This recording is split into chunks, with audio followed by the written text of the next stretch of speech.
गोटे मंदिर खाଇବା ହେଇଛି ବୋଧେ କେଉଁ ମନ୍ଦିରରୁ ମୁଁ କହିପାରିବିନି।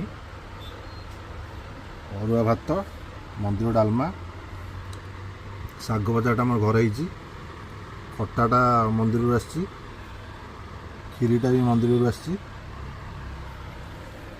ଆଉ ରାଇଟା ଆମର ଘରେ। ଆଉ ଆଜି ମେନ୍ କୋର୍ସ ଗୁଡ଼ା ସବୁ ମନ୍ଦିରରୁ, ସାଇଡ଼୍ ଆଇଟମ୍ ଗୁଡ଼ା ସବୁ ଘରେ। ଆଉ ଚାଲନ୍ତୁ ମଙ୍ଗଳବାରଟା ମନ୍ଦିର ଖାଇବା ଆଉ ନାଦି ଦେବ ଏଇନା। ଆଉ ବାଡ଼ିଆ ଡାଲମାଟା ଦେଖନ୍ତୁ, ପୁରା ବହଳିଆ ଡାଲମା, ଗରମ ବି ଅଛି। କେଉଁ ମନ୍ଦିର କହିପାରିବିନି, କିନ୍ତୁ ମନ୍ଦିର ଖାଇବା।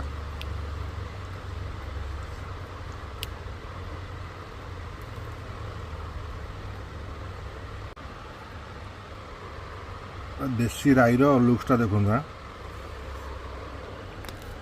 ଖଡ଼ା ଖଡ଼ା ଆଜି ବାବୁଜୀ ତା ବାଡ଼ିରୁ ଖଡ଼ା ତୋଳିକି ଦେଇଥିଲା, ଆଉ ତାଙ୍କ ବାଡ଼ିରୁ ପଣସ ଦୁଇଟା ଦେଇଥିଲା ତୋଳିକି।